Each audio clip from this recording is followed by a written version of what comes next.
Le due aggressioni avvenute a 48 ore di distanza all'Arcella sono due episodi non collegati tra loro, ma sempre legati al mondo dello spaccio e al regolamento di conti tra nordafricani. Le forze dell'ordine e il prefetto di Padova hanno discusso dei fatti avvenuti nel quartiere più popoloso della città durante la riunione settimanale del Comitato per l'Ordine e la Sicurezza Pubblica.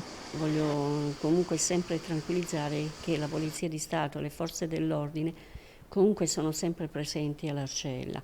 Quei due episodi di accoltellamento da parte di alcuni stranieri sono episodi scollegati tra di loro e sono a sé stanti, poteva accadere in ogni zona della città, per cui insomma vorrei tranquillizzare i cittadini dell'Arcella e loro sanno che noi ci siamo.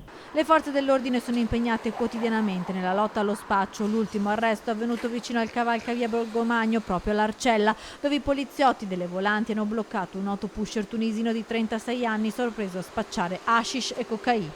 Continuano comunque sempre i controlli, gli arresti, non c'è giorno in cui noi non procediamo ad arrestare gli spacciatori, non c'è giorno in cui non accompagniamo qualcuno di questi al centro di permanenza per la successiva espulsione dal territorio dello Stato. Ecco, noi siamo molto impegnati sul fronte dello spaccio.